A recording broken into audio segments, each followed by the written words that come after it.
ಯಾಕೆ ಮೌನ ತಾಳಿರುತ್ತೀರಿ? ನಿನ್ನ ದುಃಖದ ಕಡಲು ನಾನು ಅರ್ಥ ಮಾಡಿಕೊಳ್ಳುತ್ತೇನೆ ಮಹಾದೇವಿ. ಇದು ಅನಿವಾರ್ಯ ಮಹಾದೇವಿ. ಇಂದು ಮಗ ಮರಣ ಹೊಂದಿಲ್ಲ ಮಹಾದೇವಿ. ನಮ್ಮ ಮನೆ ನನ್ನ ದೀಪವು ಯಾರಿಗೆ ಹೋಗಿದೆ ಮಹಾದೇವಿ.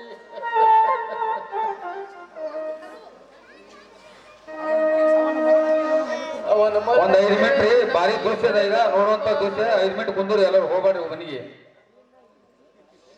ಅವನ ಮರಣಕ್ಕೆ ಈ ಮನೆತನದ ಮಾನ ಕಾರಣ ಮಹಾದೇವಿ, ಮಾನ ಕಾರಣ.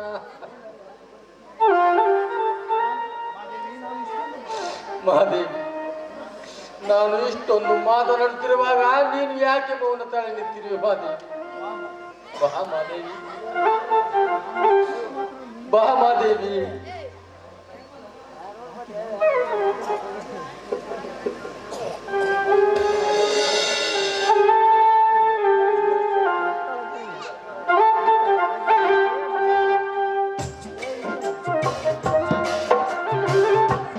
ಅನಿವಾರ್ಯ ಮಹಾದೇವಿ.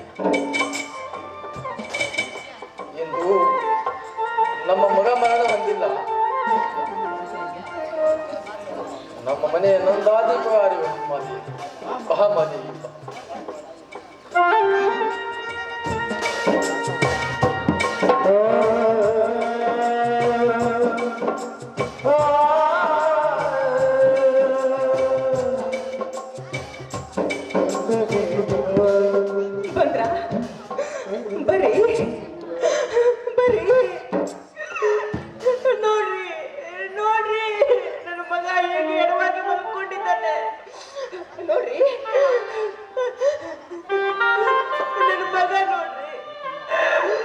ಈಗಲಾದ್ರೂ ಸಮಾಧಾನ ಆಯ್ತೇನು?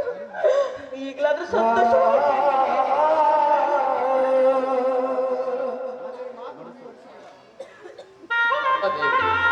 ಮಾತು ಮುಂದುವರಿಸಬೇಡ.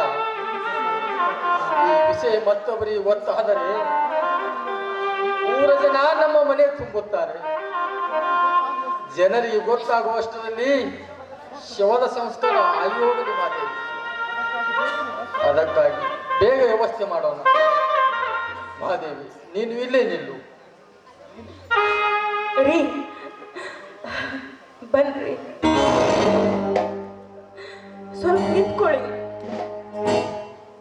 ನೋಡಿ, ಕೊನೆಯದಾಗಿ ನಿಮ್ಮ ಪಾದಕ್ಕೆ ಬಿದ್ದು ಆಶೀರ್ವಾದ ಪಡ್ಕೋಬೇಕು ಅಂತ ಆಸೆ ಆಗ್ತಾ ಇದೆ. ಆಶೀರ್ವಾದ ಮಾಡ್ತೀರೇನು?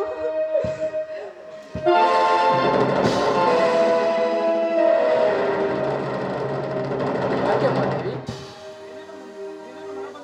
ಮನ ಬಂದಂತೆ ಮಾತನಾಡುತ್ತಿರುವಲ್ಲ, ಯಾಕೆ? ನನ್ನೊಂದಿಗೆ ಬದುಕುವ ಆಸೆ ನಿನಗಿಲ್ಲವೇ ಮಾದೇವಿ? ನಾನು ಮಾಡಿದ ಈ ಕೃತಿ ನಿನ್ನ ಮನಸ್ಸಿಗೆ ಅಪರಾಧವೆನಿಸಿದರೆ ನಿನ್ನ ಕೈಯಾರೆ ವಿಷವನ್ನು ಕೊಡು ಮಾದೇವಿ. ನಿನ್ನ ಕಣ್ಣೆದರೆ ನಾನು ಕುಡಿದು ಸಾಯುತ್ತೇನೆ.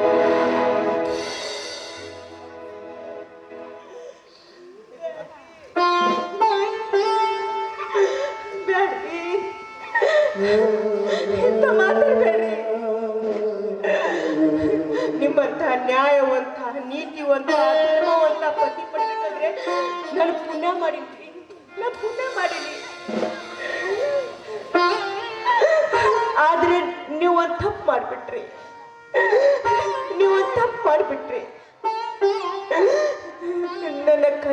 ವಚನ ತೆಗೆದುಕೊಂಡು ಹೆತ್ತ ಮಗನಿಗೆ ವಿಷ ಹಾಕು ಅಂತ ಹೇಳಿ ಹೋದ್ರಲ್ಲ, ನಾನು ಹೆತ್ತ ನನ್ನ ಮಗನಿಗೆ ವಿಷ ಹಾಕುವಾಗ ಈ ನನ್ನ ಹೆತ್ತ ತಾಯಿಗೆ ಎಷ್ಟು ಸಂಕಟ ಆಗಿದೆ ಅಂತ ಗೊತ್ತಾಗುದಿಲ್ಲ. ನಿಮಗೆ ಗೊತ್ತಾಗುದಿಲ್ಲ. ಆದ್ರೂ ನೀವು ವ್ಯಥೆ ಮಾಡ್ಕೋಬೇಡಿ ನೋಡಿ. ನಾನು ಅದಕ್ಕೊಂದು ದಾರಿ ಹುಡ್ಕೊಂಡು ಬಿಟ್ಟಿದ್ದೀನಿ. ಮತ್ತೆ ನಾನು ಮಾದೇವಿ ನೀನು ಮಗನಿಗೆ ಕೊಡುವ ವಿಷಯದಲ್ಲಿ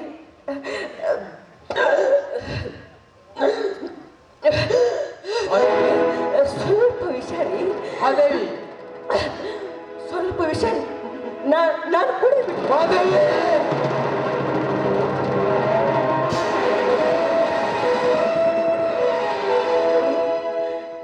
ಚಿಂತೆ ಮಾಡಬೇಡಿ.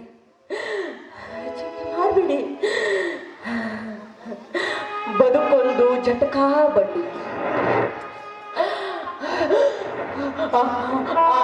ಆ ವಿಧಿ ಅದರ ಸಾಯನ, ಆ ವಿಧಿ ಕರೆದತ್ತ ಹೋಗೋ ಮಂಕುತಿಮ್ಮ.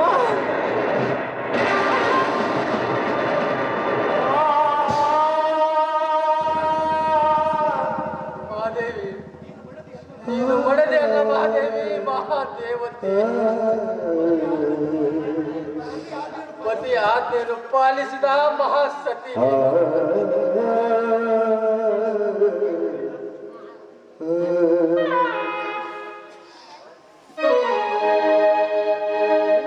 ಜೀವ ಜ್ಯೋತಿಯೇ ಜೀವ ಜ್ಯೋತಿ